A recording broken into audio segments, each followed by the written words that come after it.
Good evening and welcome to our board meeting at WIC. I know we have a little different location, but it does accommodate a whole lot of people. Before we get started, there are agendas posted around the room, and we need to excuse board member Paul Widdowson, who is out of town, but I believe he's going to try to virtual in if he can get a slot in the airport he's stuck in. Having said that, we'd like to welcome the Weber High School Performing Arts, I would guess, Mr. Daniels, our Teacher of the Year. Would you please tell us what we have tonight? Such a treat. Afterwards, after Weber High is done, we will have the Pledge of Allegiance led by Strider Chug, please. Thank you. These are members of our cast of the Pirates of Penzance. We open on November 4th and run through the 14th. Our cast is consistent of about 120 kids, but the majority of them have a concert that starts at 7 o'clock at the high school, so they're going to sing and then run to the concert. They're not in the first couple of numbers at our concert, so they were volunteered to come here. But Strider Chuck plays the Major General, so the number we're going to be singing, that they're going to be singing for each night is I Am the Very Model of a Modern Major General from the Pirates of Penzance.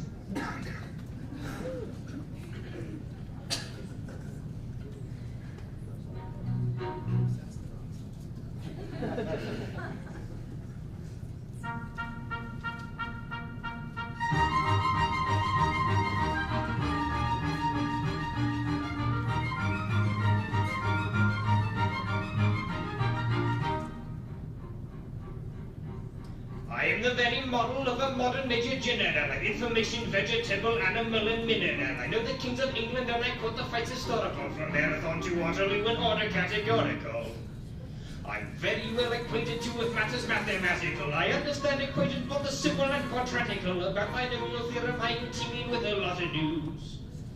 With many triple facts about the square of the hypotenuse. With many triple facts about the square of the hypotenuse. With many triple facts about the square of the hypotenuse. With many triple facts about the square of the hypotenuse. I'm very good at integral and differential calculus. I know the scientific names of beans and animalculus. In short and matters, vegetable, animal, and mineral. I am the very model of a modern Major General. In short and matters, vegetable, animal, and mineral. He is the very model of a modern Major General. I know a mythic history, King Arthur's and Sir Caradox. I've answered hard acrostics, I've a pretty taste of paradox. I quote an elegiacs, all the crimes of Heliogabalus. In conics I can floor peculiarities parabulous. Then I can write a washing bill in Babylonic uniform and tell you every detail of Caractacus's uniform. In short and matters, vegetable, animal, and mineral. I am the very model of a modern Major General.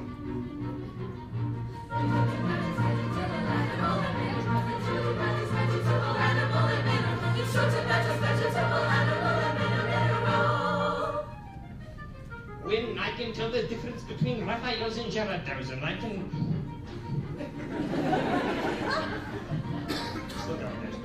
The very model of a modern Major General. In short and matters, vegetable, animal, and mineral. He is the very model of a modern Major General.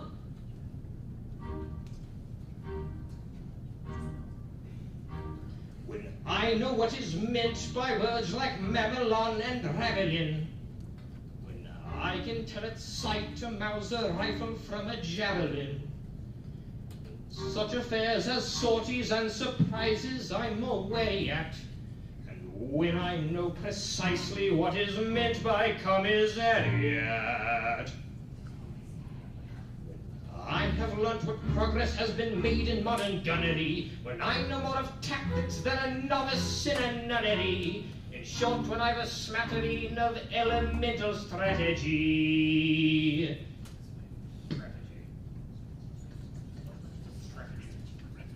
Okay. Oh, I've got one! You'll say about a Major General has never strategy! You'll say a better Major General has never strategy. You'll say a better Major General has never strategy. You'll say a better Major General has never strategy. For my military knowledge, though I'm plucky and adventurous, has only been brought out at the beginning of the century. But still in matters vegetable, animal, and mineral, I am the very model of a modern Major General. In short and matters vegetable, animal, and mineral, he is the very model of a modern Major General.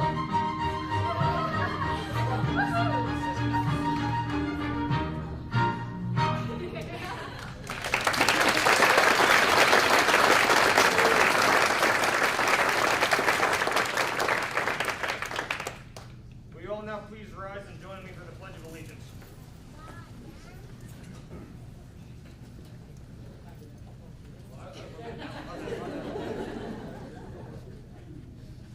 I pledge allegiance To the flag of the United States of America and to the republic for which it stands, one nation, under God, indivisible, with liberty and justice for all.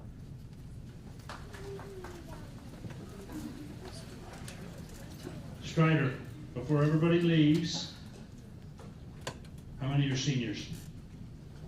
Juniors? Sophomores? And Strider, what are you going to do with this when you leave high school? the theater thing. Yes. Well, you can talk about English, but I was kind of thinking maybe this. I don't know, community theater. Early. Awesome. Anybody else? There you go, Mr. Daniels. You knocked it out of the park again. Miss Ernest, the principal of Weber High, is in the back. Thank you for joining us, you guys and parents, for supporting it. Thank you very much. Scoot off to the concert, and we'll give you just a minute as parents want to leave with their kids. Thank you so much. Let's give them a round of applause.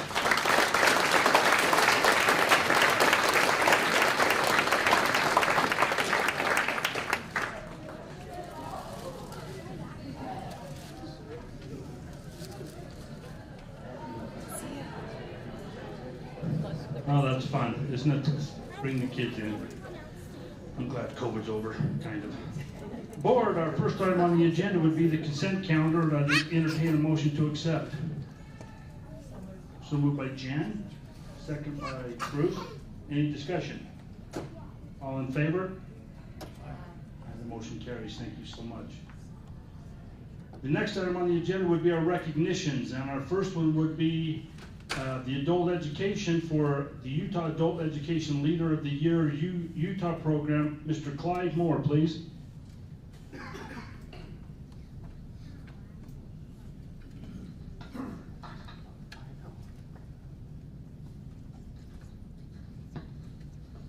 Superintendent Ritchie, President Ritchie, Superintendent Butters, and school board, I would like to recognize one of our own that was recognized by the state as the Adult Leader of the Year. I'm going to invite Andrew Woodman to come up and join me.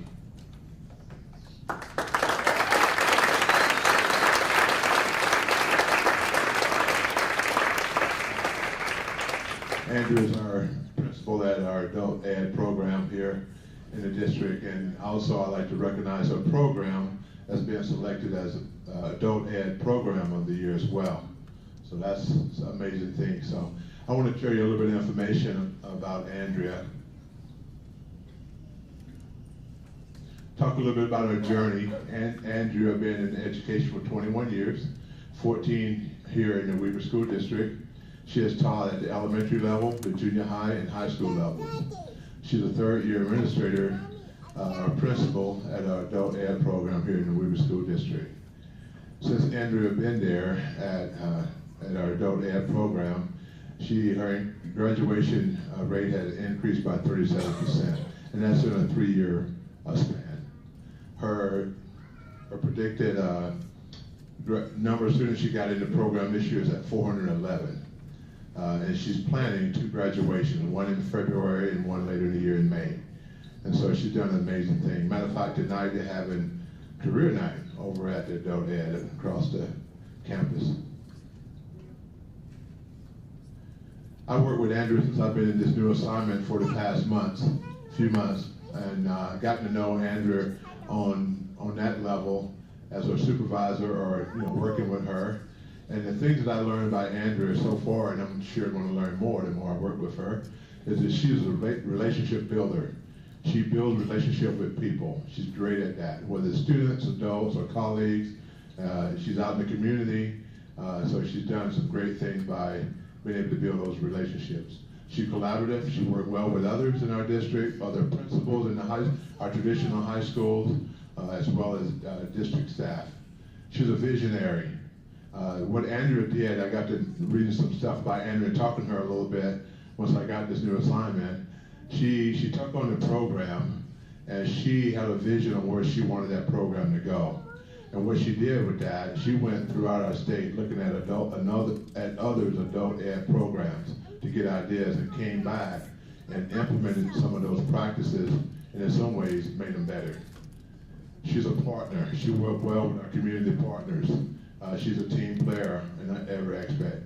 In this adult ed program, you may think the expectation is not very high, and that's not true. Andrea got really high expectations for the students in that program. She's passionate about her students. We have conversations all the time about Andrea. We got to slow down a little bit. We're running out of space. And she go, yeah, but I have a hard time turning these people away, or these kids away. Not kids, but adults away, adult students. And she just loves to serve and work with and give these students an opportunity. She served the whole child or the whole student, and she got many supports in place once they entered the program at our adult ed program for giving the students the opportunity to be successful. This is some things, some people that work with Andrea on a daily basis, some comments they made about her. Assistant Secretary Madeline McDonald said, this lady works her guts out for her staff and her students. And that's one thing I noticed about Andrea. She's standing up here tonight receiving this award, but as I was going through and collecting information on Andrea, there were several pictures. It wasn't her standing alone. She was standing with her team, her staff. And so she's all in with her staff. It's a team effort. Alyssa Rivera, counselor at our adult ed program, says she's truly dedicated to doing what's best for students. She's in it for the right reason. This is what I say, or what we say about Andrea when you hear discussions from our colleagues about Andrea. So the adult ed program does not generate any money. It's funded completely different in our traditional high schools. It's a lot of grants and things like that to make this program go. And Andrea is at the head of that, reaching out, finding these opportunities to keep that program rolling. We're all invested in this work because it's the right thing to do. It serves and builds our community, but it's more personal than that. It serves and builds people and their families. It affects generations. When I read this piece, I thought about I hope she doesn't mind and get me a little bit later, but board member Jan Burrell made this comment when I was assistant principal at Roy High and was working on increasing our graduation rate. And Ms. Burrell said, I want these students to get a degree because they're going to be my neighbors someday. And so once they get a certificate or a degree, they can go out in our community, get more productive jobs, and pay taxes, if you want to look at it that way. And so it's a big thing. As an educator and colleague, I'm very appreciative of this work. Education does answer so many of the ills in our society. Our adult ed program opened doors for adults and their children.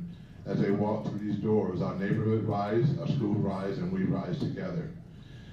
One thing, I thought about this as I was putting this together. I remember when I got my master's, and like many of you, you decide, do I want to go through that ceremony again, or do I just want my degree or my diploma and move on? And I was having that discussion with my wife, and my wife said, you're going to march.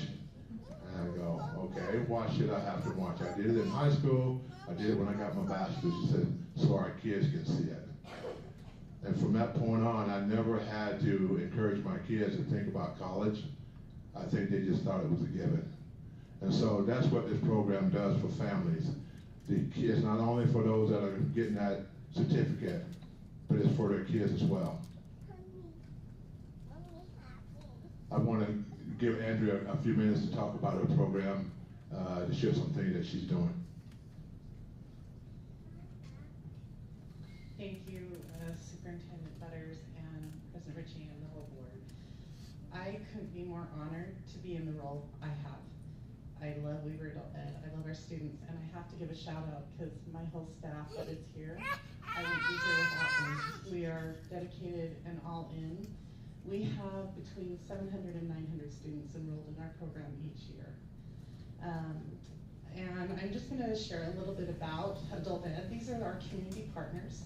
Last year, we worked with President Taggart at the Ogden Weaver Tech College in Weaver State, and we did a kind of a needs assessment of our community. And we found that over 18,000 community members in the Ogden and Weber County areas need high school diplomas and GED. And we are investing in adult education because that is a community catalyst to help our community as a whole. And I have to thank OCAP, Ogden Weaver Tech. They give us space to hold classrooms. We have 5 sites and locations around our area. Our main office is at Two Rivers, but we are everywhere in the community trying to serve our neighbors. And thank you so much. This is the 61st year that Weber School District has sponsored Weber Adult Education. That's quite a commitment by our school district. I'm so proud that from preschool all the way to adult ed, we serve our community. I want to show why I feel like adult ed is the best gig in the world. So this is a true statement. And my students do reflect this as they come through and when we talk to them and get to know their stories. If you do not have a high school diploma or GED, you are 2 times as likely to not be employed. You're 3 times as likely to live in poverty. You're 4 times as likely to have poor health. And you're 8 times as likely to be incarcerated. My student of the year last year won for the state of Utah, hit every one of those. And he's now elevated his life, owns a home, has a full-time job, just got a GS-9 position at the IRS.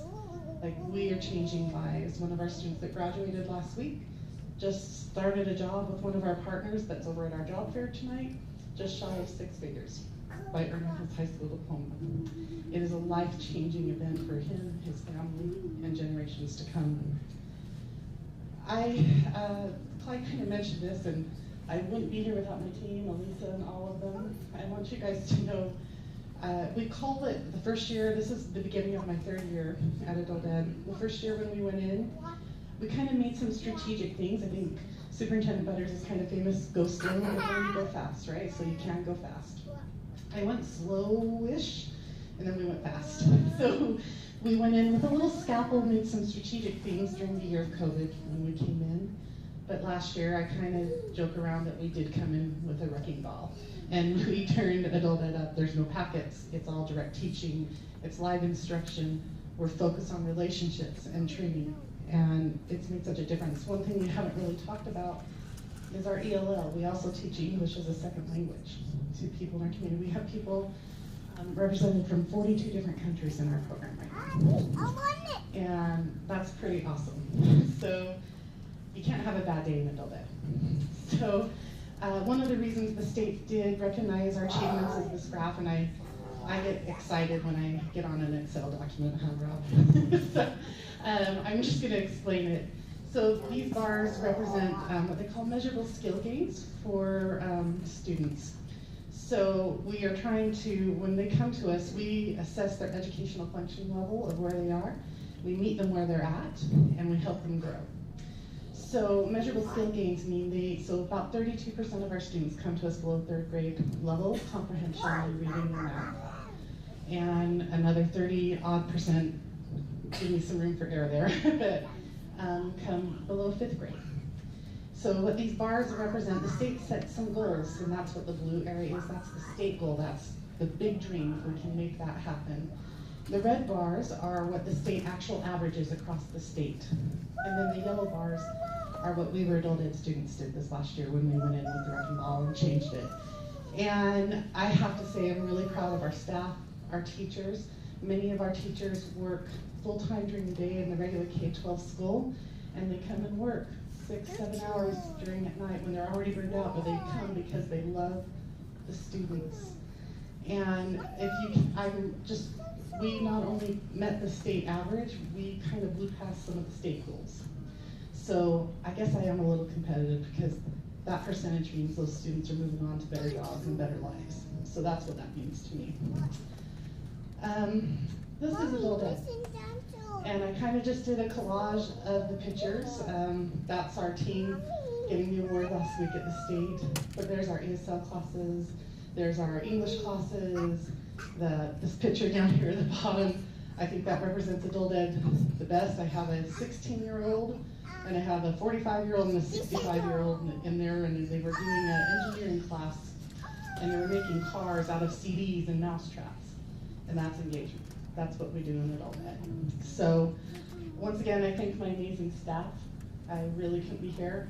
I also would be remiss if I didn't say thank you to all the people I've worked for in Weber School District. I've learned from the best.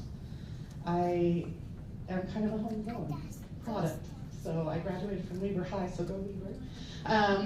But thank you for this opportunity, and thank you for acknowledging Weber Adult Ed. Thank you.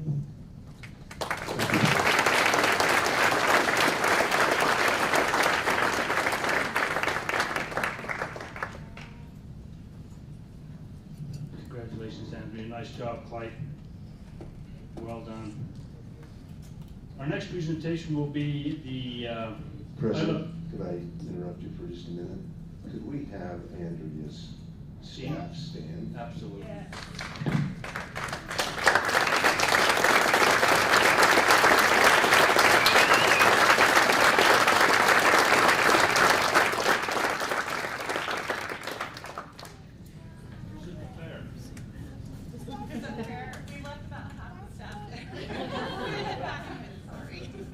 Tell them thanks as well. Thank you, Bruce, for reminding us of that. The next item on the agenda will be the I Love Teaching Award. Matt Williams, please.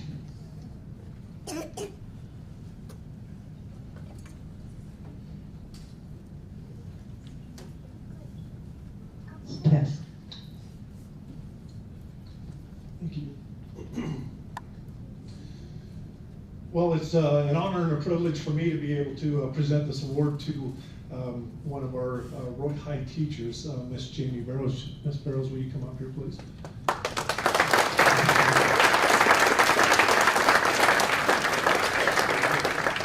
Is this okay? We kind of look at them too, so, all right. We got to turn a little bit, Miss Barrows. All right, how's that? So what I want you to know about Mrs. Barrows right now is, first of all, it was a pleasure that I got to hire Miss Barrows, and we stole her from the district in the south, the Davis district. So that was a huge hire for us. Jamie comes to us by way of, she's a former Laker. She's a homegrown product. And I'm going to read a bio to you here in just a second, but I was there as a teacher and a coach when Jamie was there. And I have to recognize her brother, Justin Shaw. He's the best recruiting coordinator. I give Justin lots of credit for getting her to Roy High. So we want to tell you a little bit about Jamie. Let's see if I can multitask. Jamie right now teaches family and consumer science classes at Roy High School. She's a product and a Bonneville High alum. Right now, her classes that she teaches 8 classes. So she teaches interior design 1 and 2, child education, child development, and sports sewing. So Jamie's very busy, as you can tell. I got to go visit her class, and if you look at Jamie, and I'll read some of the students, we had a great discussion in that class, and if you look at Jamie, you can just see the energy. I watched for about a half hour or so. I was fully engulfed in what was going on. And there wasn't one kid that was not paying attention to what was going on. Jamie's a master teacher of what she does. I have the video of it, but you can't hear all the comments and things, so I have to learn how to do that better. But it was masterful. So that was a great thing about Jamie. I want to read her bio to you guys. Jamie Barrows was born in Ogden, Utah, and grew up in Riverdale. She attended Brigham Young University, Hawaii, before transferring to Brigham Young University in Provo. Sorry, Miss Butters. I know you're a Utah fan, but that's okay. That is where she earned her bachelor's degree in family and consumer science education. Upon graduation, she taught junior high school for 4 years and high school for 3. She is working on her educational technology endorsement and her master's in education through Southern Utah University. She currently teaches child development, early childhood education 1 and 2, interior design 1 and 2, and sport and outdoor design at Roy High School. Jamie graduated from Bonneville High School in 2010 And when she graduated, she swore to herself that she would not become a teacher. She knew that she would like it, but wanted to do something more prestigious. 3 days after high school graduation, she went to BYU Hawaii with the intention of transferring back to Utah State that fall semester. She ended up liking BYU Hawaii so much that she decided to stay in Hawaii instead of coming back to Utah. I don't know why. Hawaii, Utah. During her sophomore year at BYU Hawaii, she was diagnosed with thyroid cancer and had to move back and finish that semester online. 6 months after her diagnosis, her father unexpectedly passed away. This experience made her realize how difficult it is to focus on school when your foundational family structure is broken. She gained empathy for those who grew up without supportive families and wanted to reach out and somehow help families that go through hard times. Once her cancer treatments were finished, she went to BYU and signed up for classes in the School of Family Life.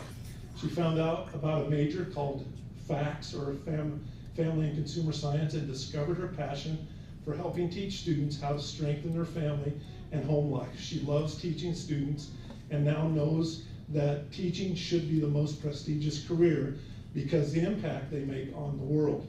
1 week before the 2017 and 18 school year started, Jamie was hired to do an internship at Indian Hills Middle School in Sandy. She took advantage of Canyon School District's after-school technology trainings and did all her lesson planning there. In her first year of teaching, she gained a love of technology and saw how technology can make a teacher's life significantly easier. After her internship, she wanted to move closer to family, so she taught for 2 years at Sunset Junior and then taught for 2 years at Northridge. While in Davis School District, she participated in the Davis Leading Educator Technology Program, where she started working on her educational technology endorsement. Jamie's brother Justin helped her see the light and convinced her to come to Weber School District. He told her of the awesome support and programs that Weber School District has to offer. So I want to share a little bit about, we had this discussion while we're in class, and I just kind of took over class for a little bit, and I don't think she was expecting it. And before you know it, Jamie was in tears because of the amazing things that students were saying about her. And I have it all on video, but you can't hear real great. But this is what they said. I said, tell me what you love about Mrs. Barrows. Let me go back. And she said, the first student said, I love her energy. And you could see it. She was all around the room. She was talking to every kid, telling them to put up their cell phones and things, and teaching great things while she was doing it.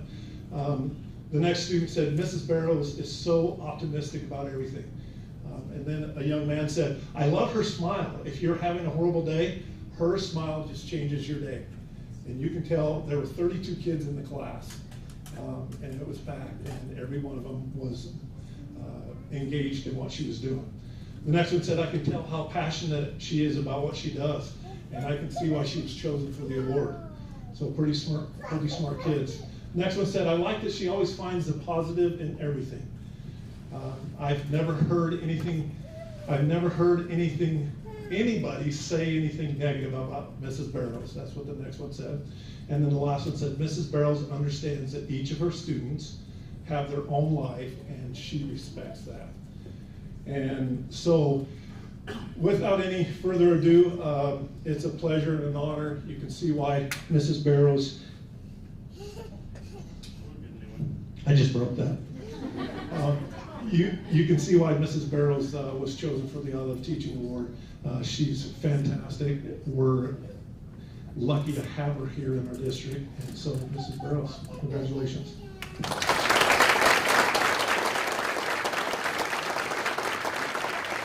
Would you introduce your family? Who's here with you? Any guests? So I've got my husband Brad here, my mother-in-law Leslie, and my father-in-law Will, and then my mom back there who was nice enough to come. She just got surgery. And then my brother Justin, he's the one that convinced me to come to Weber School District. My sister Savannah, and my brother-in-law Landon, and then my nephew Johnny. The one who's making all the noise. So. All right. Thank you.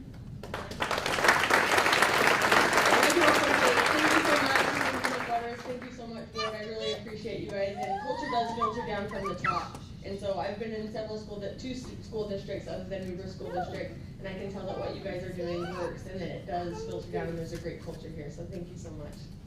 I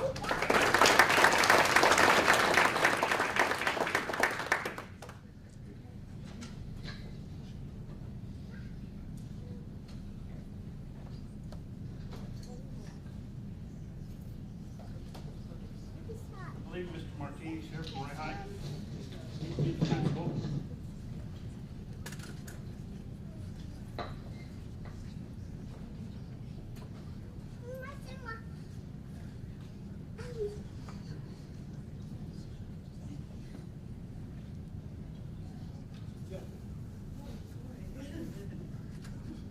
Mommy, what's some popcorn?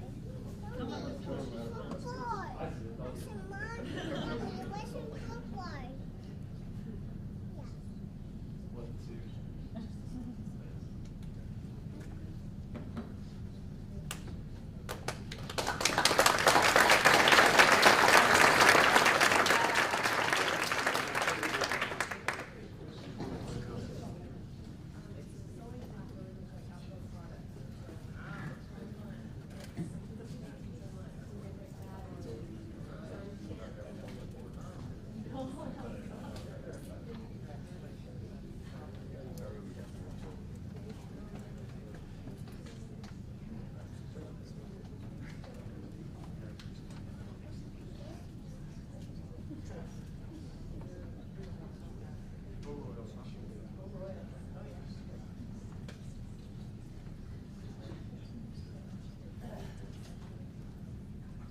That's good stuff right there, Matt. Thank you.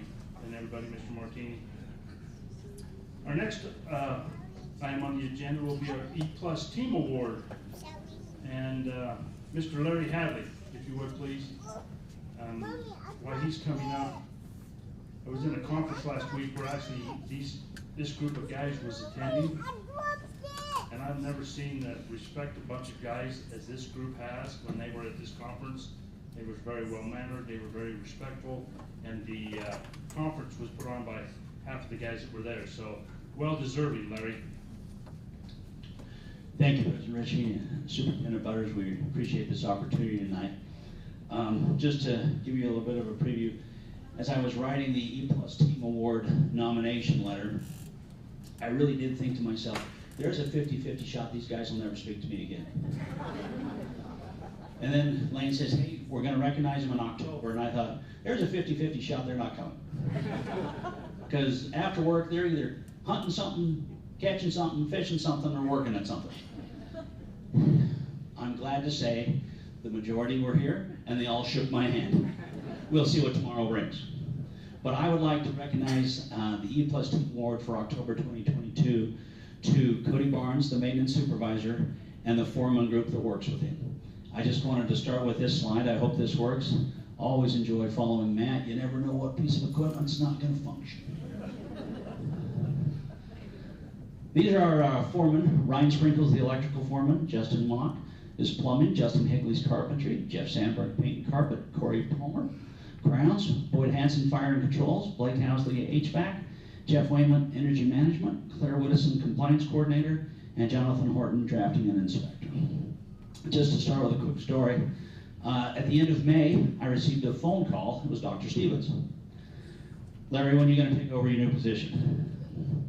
When would you like me to? He said, how about June 1st?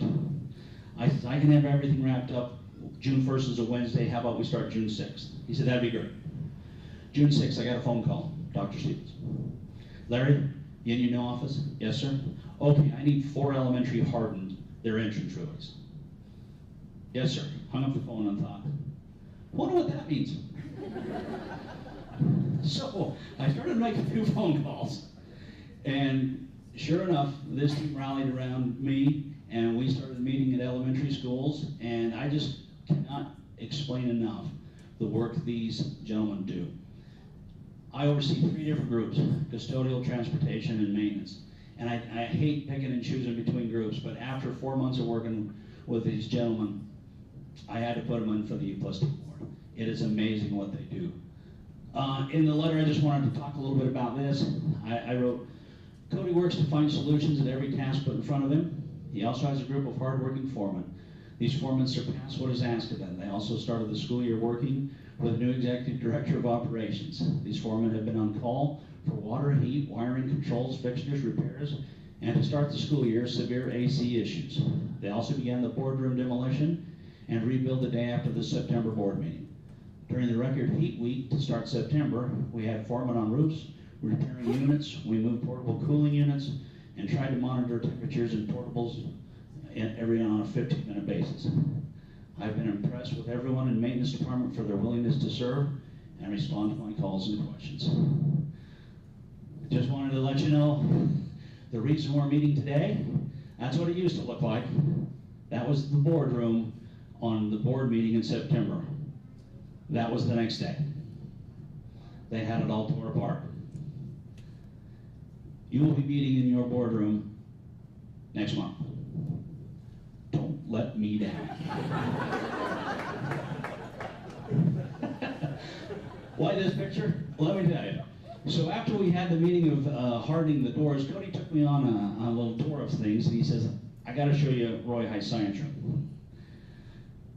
And you're like, yeah, that's a science room. Yeah, when I walked in it in June, there were two guys with jackhammers. The floor was all dirt. They had two big holes. The walls were gone. I remember asking Hidley, what's behind that wall? He's like, I'm not sure. This is going to be an adventure. I was like, okay, and Cody and I walked out, and I says, Cody, school starts in August. He's like, yeah, no problem. I was like, school starts in August. He's like, yeah, we're fine. This is what they had built before August. They did a wonderful job. Besides all the work that they do, we're building 3 new schools. And every group has been a part of that, every department, and they've been helping me answer questions. This is the high school, this is the junior high, and this is our elementary. And not only do they have to maintain the 50 buildings we're working on, they're helping build 3 buildings at the same time. And it's an amazing feat, and it's an amazing ask. They actually plan all the things a year out with the 15 buildings. And they break it up by quarter, and it is quite the event to get everything coordinated. I was watching a football game the other day, and the announcer said, well, you know, between the offense, defense, and special teams, it's really like a dance. And I thought, that's what these guys do. It says, the coordination between departments is like dancing the tango. Each step needs to be choreographed and on time for things to run smoothly. The coordination meeting takes place every Tuesday. These guys meet every Tuesday.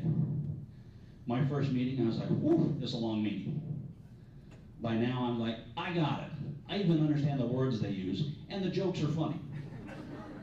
They don't even call me names yet, but they seem to have names for everybody else. I'm starting to highlight when they start calling me buddy. I know I've done something wrong. But this team is well-deserved for the E+ Team Award. The amount of work they do on maintaining and upgrading, and the attitude in which they do it.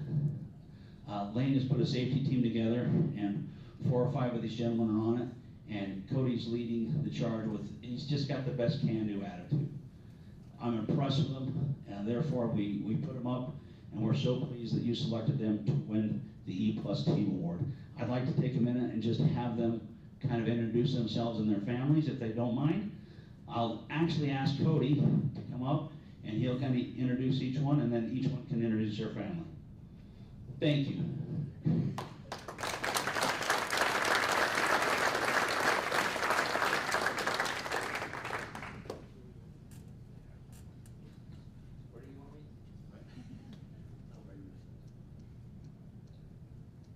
So, just, yeah, quickly, I have one of my daughter here, the youngest, Sage, and my wife, Jamie.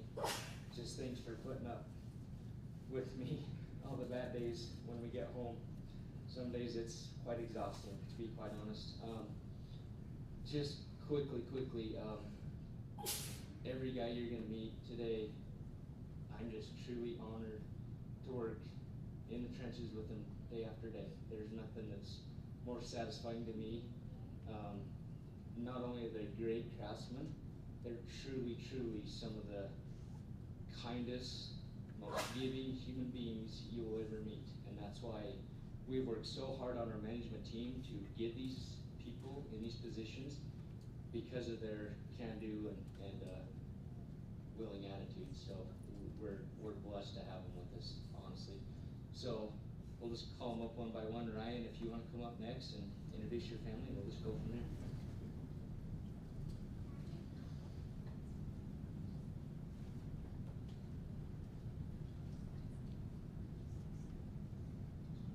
Hi, I'm Brian, and then my wife, Nicole, my oldest son, Hudson, middle son, Hugh, and my daughter, Hazley, are all in the back over there. You're gonna have to stand up. Yes. Can you guys stand up? Can you guys all come up to the front, and we'll just have you in line, and we'll just introduce your families as you come up. Boyd, come on up. And Brian, But don't look at me like that. Floorman, so.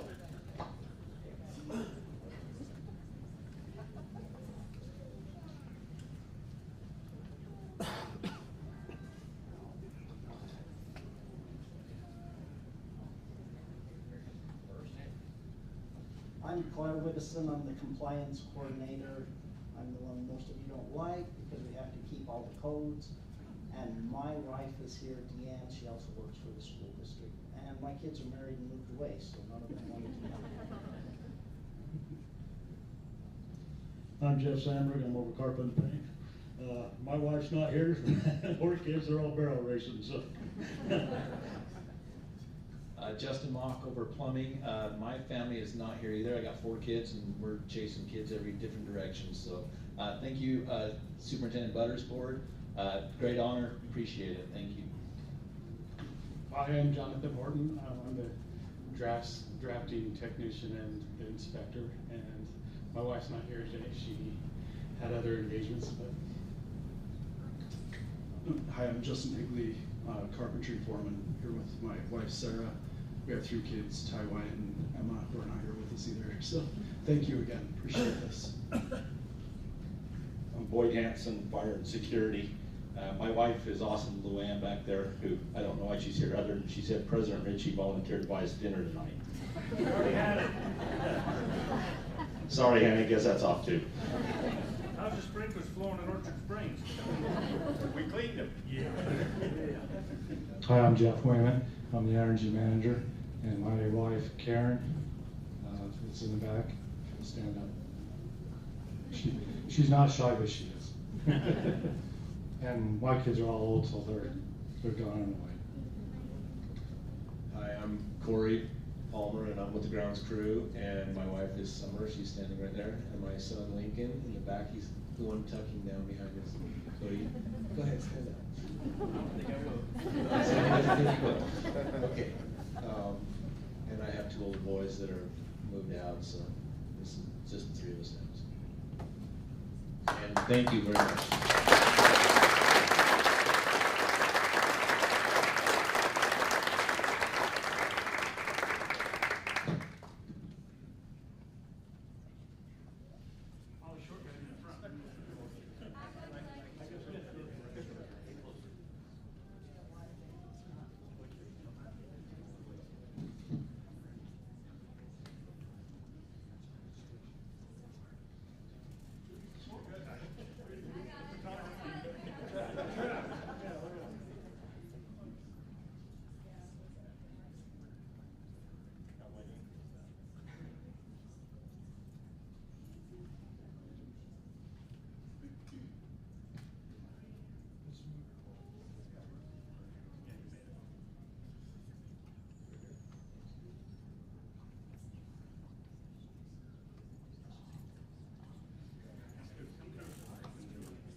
That's definitely a crew that you don't see every day, and they do the work behind the scenes and take care of our so many aging schools. So we do mostly appreciate it. Larry, job well done on recognizing that great team. We do have a presentation on secondary English language arts support. Kim Irving, please.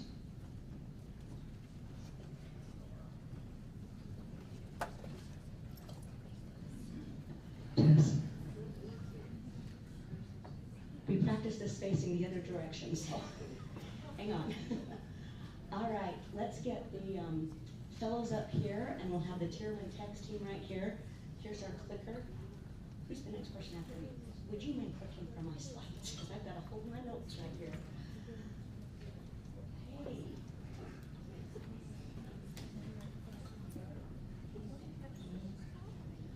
While Tricia's passing this out, in the interest of time, I'm going to go ahead and introduce myself. So Superintendent Butters, President Ritchie, and the board. My name's Kim Irvine, and I work in the curriculum department.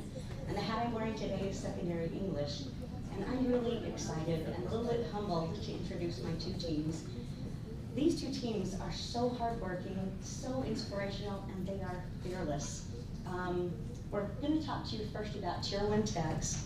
And I guess I need to introduce this. Oh, will you go back to the first slide? Thanks. I guess I need to introduce this just a little bit because English teachers are a little bit peculiar. We feel the entire weight of the curriculum on our shoulders. Because when a student can't read, it doesn't just affect them in our class, it affects them in history, and it affects them in science, it affects them in gym. And so we take it really seriously when a student struggles with reading, because reading is a passion for us. We believe that student success is directly tied to reading, and we even believe that their happiness in life is tied to their ability to read. 2 years ago, we started looking at our literacy data in this district, and we decided that we need to have a new approach. So I sent out an email to all of the English teachers, and I said, are you an English reading nerd? Would you like to ensconce yourself in the science of reading and learn how to improve our literacy scores and skills? And if you'll go to the next slide, this intrepid group is what was formed. And it's this group that's behind me now. Our mission is to determine the best way to remediate reading in secondary. And this is kind of difficult because not a lot of people realize that secondary English teachers aren't really trained in how to remediate English and remediate reading. It's usually thought of in elementary. And our mission became very clear, especially because we needed to have the answers on how to bring these scores up. It became especially important as the pandemic hit, and we realized some of those gaps were going to get larger.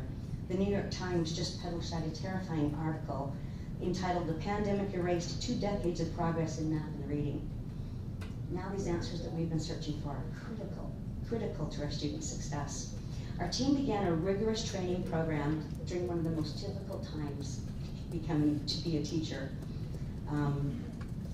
We are excited to present the Tier 1 text program, and I'm going to turn this lifetime over to Maria.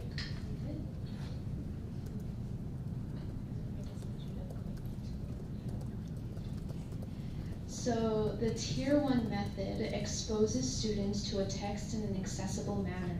It allows students to practice fluency, prosody, vocabulary, and various levels of reading comprehension, all by close, echo, and choral reading.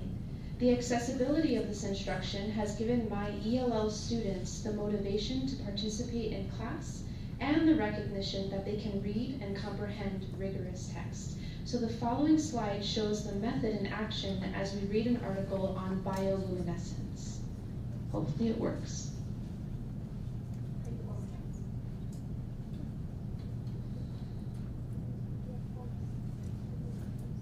Living plants have the ability to glow in the dark. The question is, what are dinoflagellates? Or, in a more academic way, define dinoflagellates. Salsa, ask the question, Chips, answer. Go for it.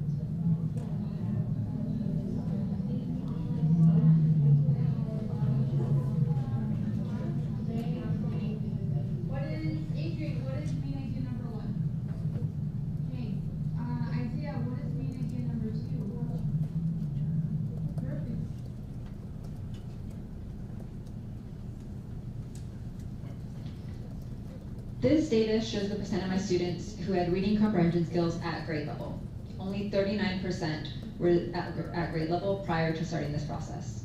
After a full instructional year utilizing the Tier 1 process, I retested the same cohort of students using the exact same TIS format. And what I found after I adjusted for students who had received 5 or more of these Tier 1 lessons is that 80% of my students were at grade level reading comprehension at the end. That's a massive leap in development and is well worth noting.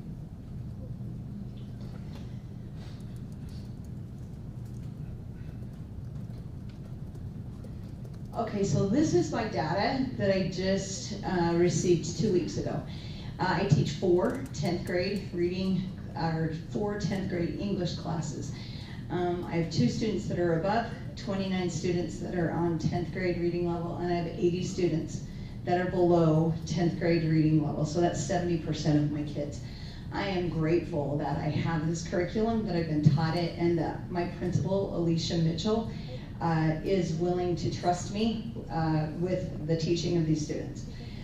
You need to realize that this curriculum is for all English students, ELL, low readers, and regular ed kids. All will benefit. Why this curriculum? I just got done with the Solution Tree Conference just today. It wrapped up. The keynote speaker, Mike Mattis, said it in a nutshell. All students must have access to grade level essential curriculum. Now think of access as a verb. Not just a Chromebook and not just a good teacher, but they have to access it. They have to approach it. They have to be able to use grade level reading text. And right now, I have 70% of my students that can't do that. Now the result is equity. Low reading scores is an equity issue. Not all students have equity when they approach a reading text, but by implementing this curriculum, equity is achieved. Equity ensures that everyone has access to the same treatment, opportunities, and advancement. Reading skill transcends all other classes.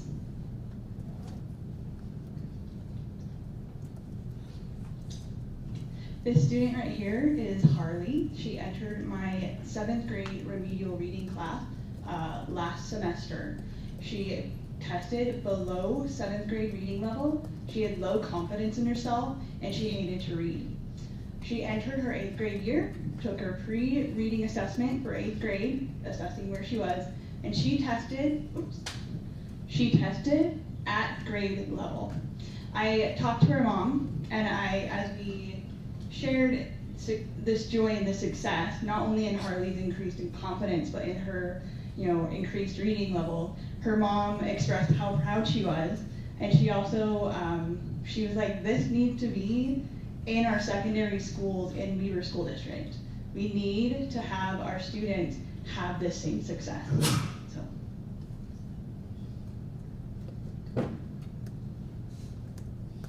As you can tell, we are all really excited about the Tier 1 reading strategy. And but then when the University of Utah came to our final training session and my ELL class at Weber High School, sorry. We were introduced to the writing component that went with it, and we were completely blown away. Now we were shown how to take the strategy that had resulted in increasing reading comprehension and turn those skills into well-organized and fully developed essays, something that my ELL students have struggled with, and many of them felt discouraged about their ability to write and reluctant to even try.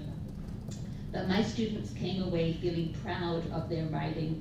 They looked at what they had produced and they had surprised themselves. They were excited and happy, as you can see in this picture of Jennifer and Porfirio up there. So we were also surprised and thrilled at this new opportunity that had been presented to us to really support our students in increasing their reading and their writing abilities. Thanks, you guys. Tier 1 text instruction is not a program to buy. It's not an app or a device. It's just good research based on effective teaching.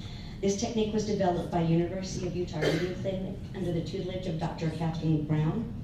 And we're really excited to have the chance to learn this and offer it to other teachers. We have a big thanks to Sherry Hyder, who supported this team undauntedly. Our next step for our English teachers is to find common reading assessment, which will allow the powerful collaborations that we need to have happen. And we've given you all a handout, and where the code is that we have up on the display, there's a QR code beneath it. And we invite any administrators, especially building administrators, if you'd like to click on that code. We've populated folders with a whole bunch of other stuff that we don't have time to talk to you about today. And so then let's turn to our next presentation. And let's bring the other one. Oh, thank you. Okay. Did you do the change for me? Oh, and I don't know what just happened. Thank you. Somebody broke this. Okay, I'm proud to introduce you to this year's second year ELA Fellows team. We've been on a powerful journey together. After the reading research team identified Common Lit as a great reading assessment, we discovered through the summer after working with it that it was so much more than just a reading assessment. So after looking at our district data collectively on literacy, we took a deep dive in Common Lit so we could help our teachers understand how to administer these tests, since we could get good data to collaborate on. And we discovered Common Lit offers so much more than just these reading assessments. And so this team is the one that is slated to help our teachers understand how to use Common Lit.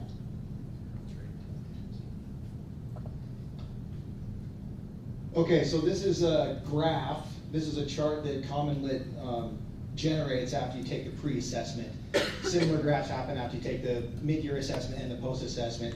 As you can see, 140 of my students are below or approaching grade level, which is a vast majority. I only had 3 students test above grade level for this year.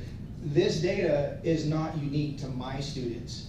We're seeing this similar trend across the entire district. So this is a screenshot of that same data that is organized by Common Lit according to standard and separated by student. So just at a glance, you can see how where your students are struggling and where they're doing well. This is really good data to use at the PLC level, at the administrative level, and at the district level. Instead of operating using data from single-shot tests from the previous year, like ACT, RISE, Aspire, etc., Common Lit is giving us fluid data that can be harvested several times throughout the school year. So we're getting more than just one snapshot at the end of the year. We're getting fluid. We can see changes, we can see growth, or we can see where growth isn't happening. We placed 8th this past school year in ELA, 8th from the bottom. We shouldn't feel good about being 8th from the bottom, but in any category of learning, not just ELA. But we also can't let a knee-jerk reaction to end-of-year testing after a pandemic drive our decision-making. What we need is more data. We need more fluent data. We need more fluid data. And Common Lit is where we're getting that. So we're using pre, mid, and post-assessments through Common Lit to accurately track student growth and see the lack of growth.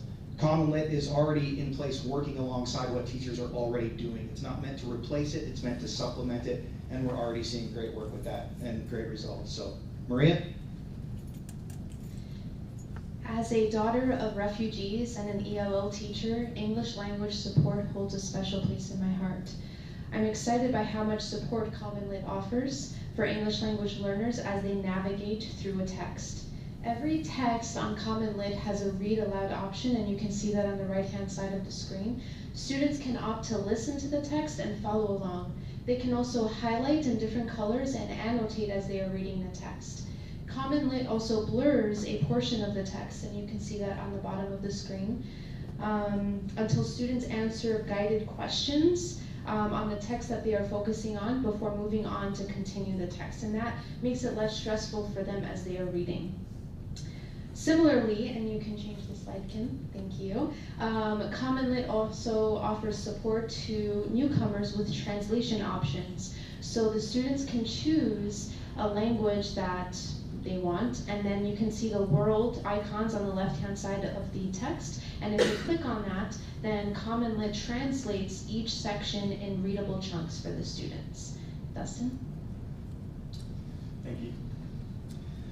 So I wanted to highlight one of the amazing tools that Common Lit has to offer, and that is book pairings. As you can see on the slide, right, one of the texts that we teach in 8th grade English is The Outsiders. And teachers have the ability to filter out, certain types of text to supplement a lot of teaching and to really get into the depth of it and help students really understand the standards and align them so they can overall increase in their educational journeys in English. And that's all I got. I'll be followed by Caitlin. He knows me. All right. So one opportunity we have with Common Lit is to kind of support as we're guiding our curriculum. I think it's valuable for veteran teachers and new teachers alike. I recently used Common Lit as I prepared for a sub for a couple of days as I left for a conference. It provides a lot of structure to help support a teacher as they're working through the content.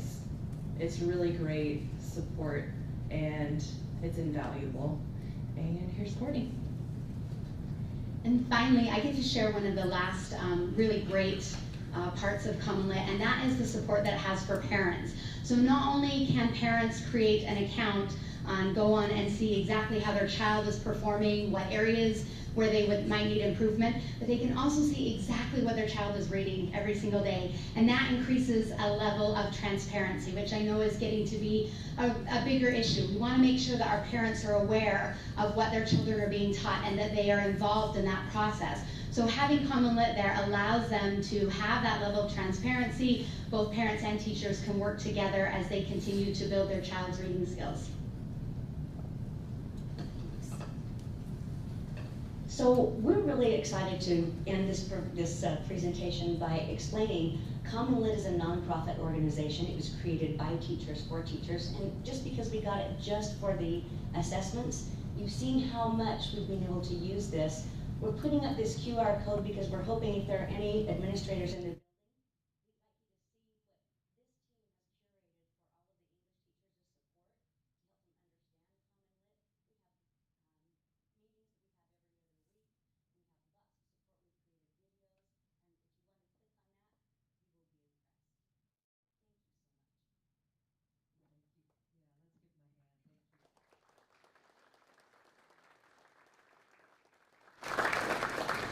The great board, I've asked President Ritchie to give me just 1 second that I could follow up on that great presentation. And thank you to all of those that presented.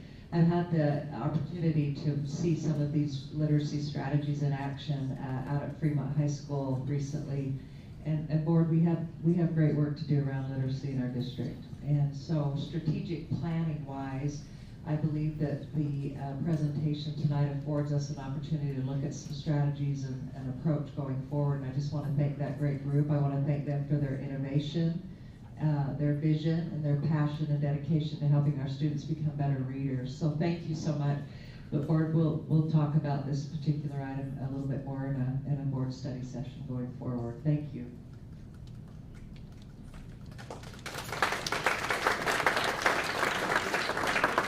Thank you, Kim and your team, and Superintendent Butters for that follow-up.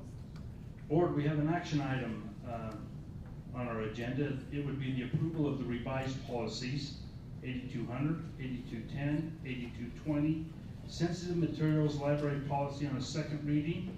Heidi Alder and Nick Harris, please. Thank you, Board President Ritchie. Last month we presented to the board policy 8200, which is intended to replace policy 8200, 8210, and 8220, combine all of those policies into one policy regarding instructional materials in the district's libraries and media centers. We're back this month asking the board to adopt the policy on the second reading. And before you do, we'd like to share with you what changes we made since the last time we presented the policy. Go ahead. Yeah, just a couple of simple changes. Number one, and I'll just talk about the selection criteria. On page 3, one of the things that one of the pieces of feedback we received from the community was that maybe our list of selection criteria was too broad, too general, maybe too long. So one of the things that we did was approach all of our secondary librarians and ask them to help us to narrow down the list, and we asked them to think about the process that they go through while selecting material, and then some of the criteria that we had listed. Maybe could there be changes, revisions? Are there words that mean the same thing? Could we pare it down a bit? And so the list that you're seeing there is the result of that work by our librarians and a little bit of revision. And we want the board and the public to understand too that as librarians select books for the library or the reconsideration committee moving forward looks at the selection criteria to determine if a book should be removed from the library based on lack of educational suitability. The list of criteria is intended to be applied whole scale, holistically. It's not as if any one specific criteria is going to determine whether or not a particular book is purchased and placed in the library. For example, just because T, the cost relative to the value of the material, is phenomenal, that isn't the sole reason or the reason that is going to determine whether a book is placed in the library. Obviously, the more factors here that are present, the more arguable, the more basis for bringing that book into the library. That's one reason that we felt like having a full and complete list of criteria was important, so that our librarians and media specialists could look at several factors and based on several factors determine whether or not a particular selection is appropriate for the library. The other change that we made is in section that talks about the reconsideration committee, which is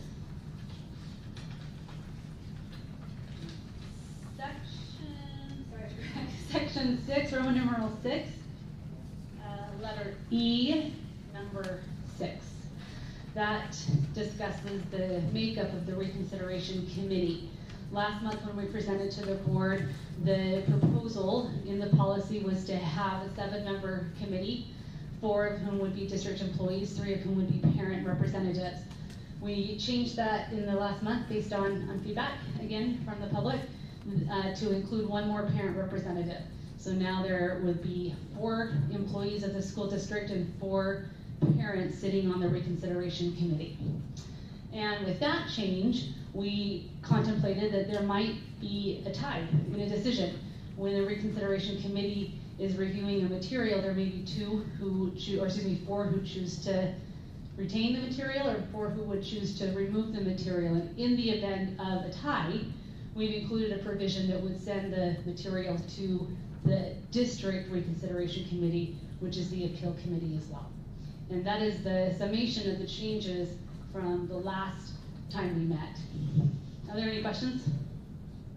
And I might just take a minute to point out, in the process, one of the descriptions in the process, the thing that starts the process is a parent filling out a reconsideration request form. And we've already gone ahead and added that to our district website.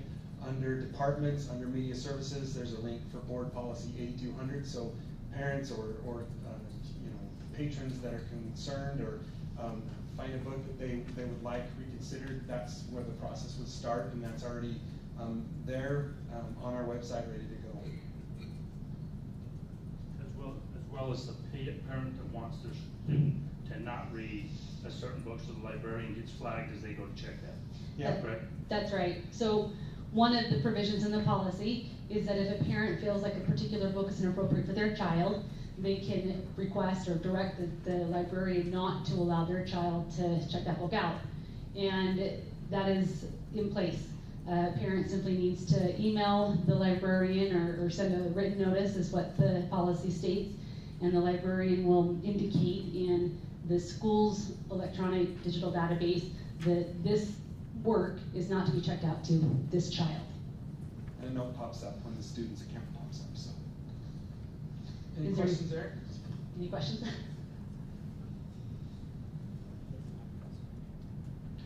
Do you want to ask it or do you want me to present it? Yes, go ahead. Please. you. Do you want this one? He's helping me. It's gonna go there. Am I on? I'm on. Previously, we discussed the fact, and Mr. Harris said he would be responsible for that. I would suggest and hope that October 2023, we might have a thorough analysis of a year of this process, figuring out how it worked, who participated, how many requests there were, just in detail. And I would ask that that be somehow included with the policy, that it will be reviewed in October 2023, so that it's in writing, if you can do that. I think procedurally, correct me if I'm wrong, Board President Ritchie, but if the board votes to adopt the policy tonight, it would be in this form. We can certainly put it in writing in a procedural memo or something that comes from the board, but to change this policy would require us to go back and then bring it back next month for approval. And so you would like us, you would proceed to help us follow up that way separately? Yes, that would be my recommendation, simply because if any amendments or changes are made to this policy, we would need to do that and then bring it back. But absolutely, I think we can put it in writing, make sure it's official, but do it in a manner that might be outside of this process. Excellent, thank you so much. And I do think a year, I think that's perfectly reasonable and would be a good idea. So. Thank you so much. You don't normally put dates in the policy. No, which is another reason we wouldn't put that particular provision in this policy, so we could follow it up in a memorandum or in a procedure or something directing us from Board President Ritchie to ensure that this policy is reviewed in 1 year's time. And so that's how I would approach it. I would approach it as we pass this on a second reading, and then we give direction from us as a board that they entertain that in a year from now, that we readdress that with stats information where we can improve, where we can maybe make a change and then address it then. I think that's excellent, but as long as it is in writing so it does not. We have it in board minutes. It'll be a directive from us if we're sending the directive to follow through. We're not creating a policy, we're just giving direction. Very good, thank you. Thank you. Thanks, Board.